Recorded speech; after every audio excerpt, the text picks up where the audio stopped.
Dans cette vidéo, on va voir le décorateur Final et le décorateur Override qui vont nous permettre de créer du code plus sécurisé lorsqu'on cherche à faire de l'héritage. Tu peux voir dans cet exemple qu'on cherche à représenter un système de véhicule. On peut voir que notre véhicule possède deux méthodes, démarrer moteur qui affiche un message et arrêter moteur qui affiche aussi un message. Et on peut voir qu'on a créé une classe phi voiture qui hérite de véhicule et qui redéfinit la méthode démarrer moteur en changeant le message qui est envoyé.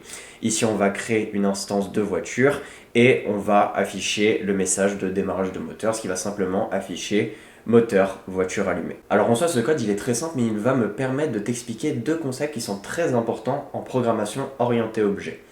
Le premier concept que je vais t'expliquer, c'est les classes et les méthodes finales. Une classe finale en programmation orientée objet, c'est une classe qui ne peut pas avoir d'héritage, c'est-à-dire qu'on ne peut pas définir de classe phi qui héritera de cette classe. Ici par exemple, si on aimerait faire en sorte que notre classe véhicule ne possède pas de classe phi, eh bien on va devoir la déclarer comme étant finale.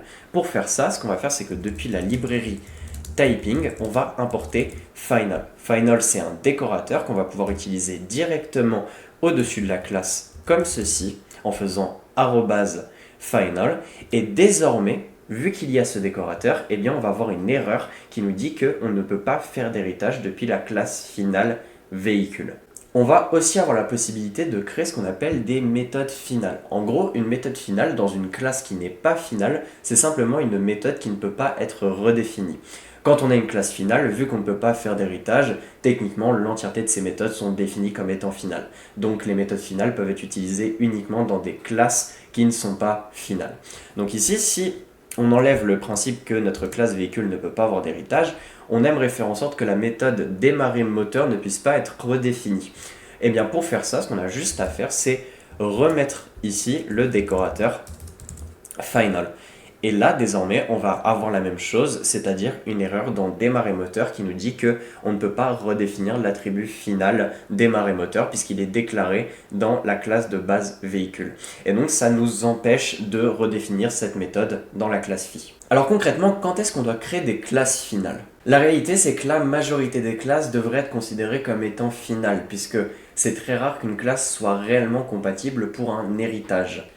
La plupart du temps, lorsqu'on crée un héritage, c'est que c'est vraiment conscient. En réalité, ici, dans cet exemple, l'héritage est valable, mais dans une grande majorité d'exemples, l'héritage n'est pas forcément valable.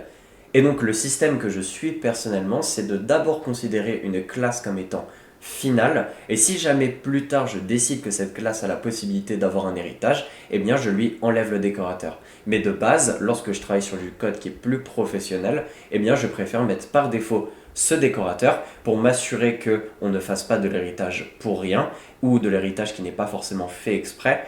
Et si jamais je décide de réellement mettre en place de l'héritage, eh bien j'enlève le décorateur et je pourrai mettre en place de l'héritage. Concernant les méthodes finales, c'est à peu près la même chose. La plupart du temps, écraser une méthode qui est déjà définie dans la classe mère, c'est pas forcément la meilleure des pratiques puisque ça redéfinit toute la logique de la classe. C'est-à-dire que la méthode dans la classe mère, elle était définie pour avoir un certain raisonnement, mais vu qu'on l'a redéfinie, eh bien elle va avoir un raisonnement qui est différent. Et même si le raisonnement il est le même, mais qu'on a simplement rajouté de nouvelles fonctionnalités, techniquement, le raisonnement n'est pas identique et donc il n'est pas le même. Donc comme je te l'ai dit au début de la vidéo, si jamais ta classe elle est définie comme étant finale, c'est pas nécessaire de définir ces méthodes comme étant finales, puisque simplement l'héritage n'est pas possible.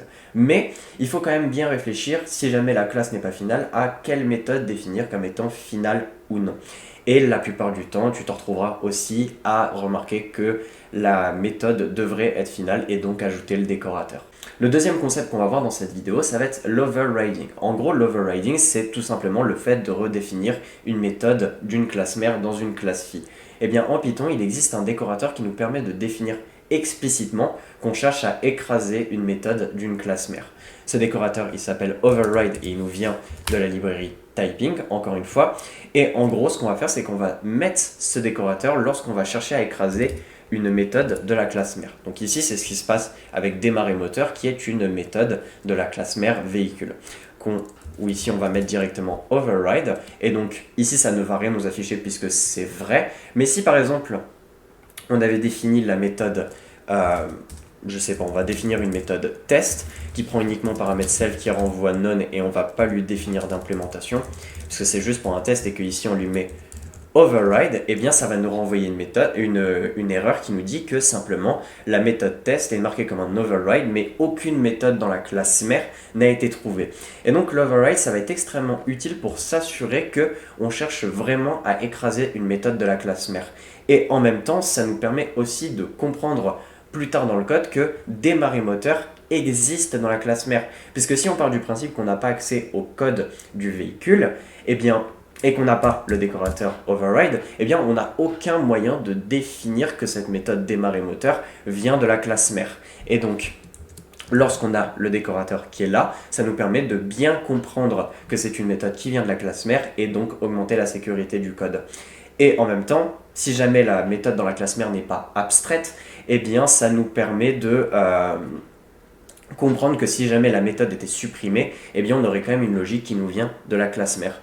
Et donc l'overriding et le fait d'ajouter ce décorateur, c'est une très bonne pratique pour créer un code qui est plus sécurisé et qui nous renverrait des erreurs si jamais on ne fait pas ce qu'on voulait réellement faire. Comme avec ce que je t'ai montré juste avant, avec la méthode test qu'on a définie comme étant un override, mais qui au final ne venait pas de la classe mère. Alors pour terminer cette vidéo, j'aimerais juste rajouter une petite note personnelle qui pour moi permet de créer un code de meilleure qualité.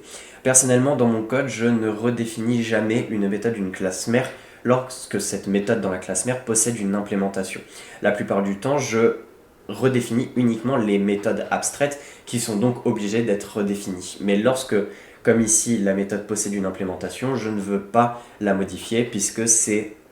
En gros, je casse complètement le raisonnement de cette méthode. Et donc, ce que j'essaye de faire, c'est de la définir comme étant finale, puisque dans tous les cas, qu'il y ait le décorateur override ou pas, si jamais elle est définie comme étant finale, je vais avoir une erreur. Ici, ça va me mettre cannot override final attribute démarrer moteur, et ça fonctionne même si jamais je n'ai pas défini le décorateur override. Ça me renvoie la même erreur. Et donc, j'essaye de faire en sorte que mon code soit par défaut constant, qu'il ne puisse pas être modifié, et que si jamais plus tard je veux le modifier, eh bien que j'ai simplement à enlever ce décorateur.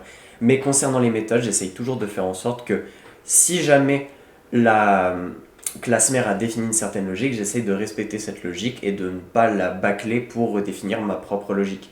Si jamais je veux redéfinir ma propre logique, eh bien l'héritage ne servait à rien. À la place de faire un héritage, j'aurais simplement pu définir une interface qui possédait simplement des méthodes avec le même nom. Mais le fait d'écraser une méthode de la classe mère, eh bien ça fait que l'héritage n'a pas une grande utilité. Et donc voilà, tu as vu ces deux décorateurs qui vont te permettre de créer un code de meilleure qualité, et même si jamais ils ne sont pas obligatoires, je te recommande vraiment de les utiliser dans ton code puisque ça va te permettre de te rendre plus productif et de créer un code et des projets de meilleure qualité.